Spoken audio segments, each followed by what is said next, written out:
Well, nowadays, I guess I get called up quite far in advance saying, would I like to work on something? And you say, yes, I'm free, I could do that.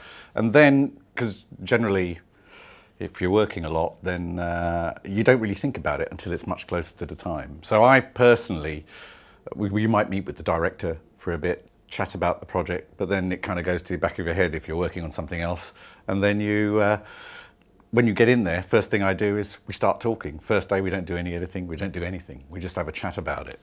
And usually they have a script, but that's usually a work of fiction, so it changes completely. But as long as so that's when I sort of get deeply involved is when the first day you start, and then that way we focus. So that's how it works. I think editing is all about interacting with people mainly, because when you get into an edit, everybody knows you can work the gear, or they assume you can. So that's not what they're looking for. Is somebody who will engage in a way that is not just pushing buttons. There are some parts of the industry that's the case, but I think the main thing that people probably don't realise about editing is people skills. Because if you're working on a project for 6 weeks, a year, you've got to get on with the person there and know how to handle the situation. And I think that maybe is not so easy to teach, and people don't realise that's a big thing.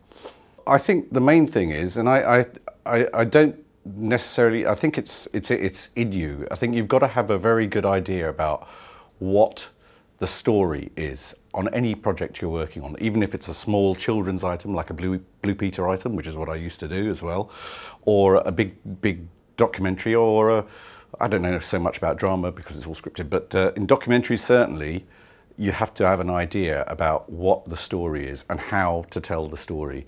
And I don't think that's necessary. I think people either have it or they don't, in a funny kind of way. And I think that's the kind of thing that you really need to kind of nail as an editor, is that, okay, what's the story? How do you tell the story in a clear way so that the narrative flows and it's almost like you don't notice the editing. So I think that's kind of really important. Working on Blue Peter, I think, was probably the thing where I thought, wow, I was kind of working on it, and I was sitting there and I used to watch it as a kid thinking, wow, I'm working on Blue Peter, amazing.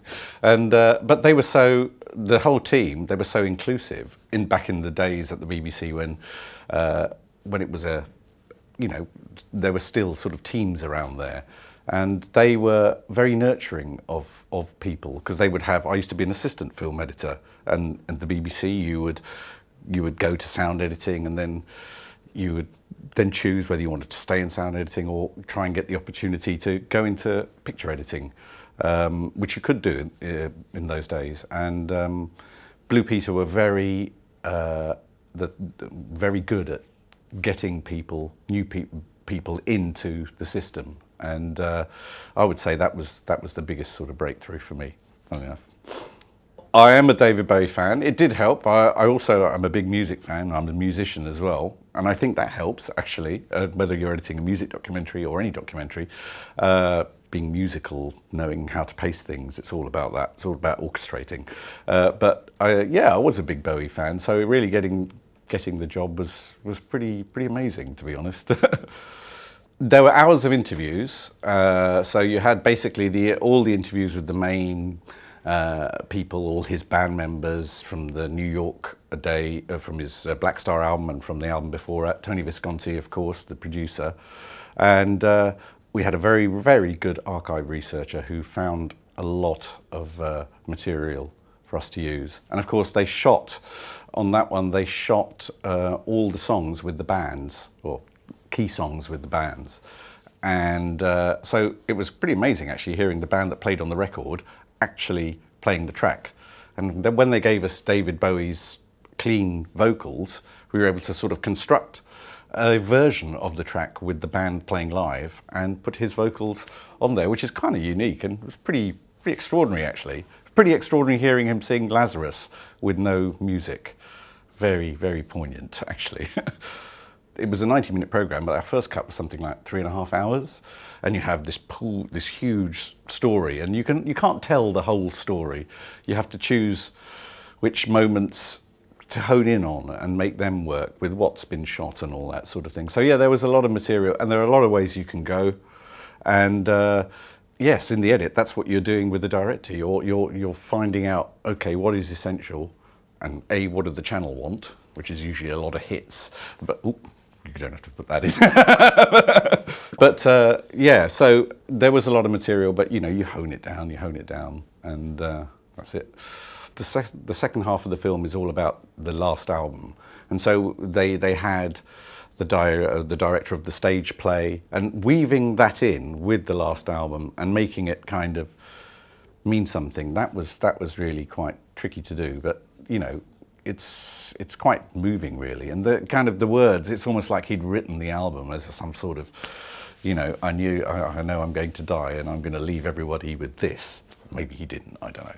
But that was the kind of trickiest bit, sort of orchestrating the end to make it poignant, but not sort of mawkish or oh, let's get the strings in and whatever.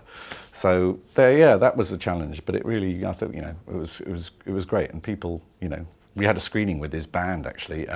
They were all in there and they were all crying. I thought, blimey, done it. They don't say great editing, and you don't want them to really, because you shouldn't really notice it. And if people come up and say that, and it's great that you've really done him proud, not me personally, but Francis and the director and everyone. But and that's kind of what you want to do really with anything. You don't want to kind of sort of you don't want to make sort of bold stuff. You want people to kind of absorb stuff and get stuff from it. So there's always a subtext to what you do, and that's very satisfying when that comes across.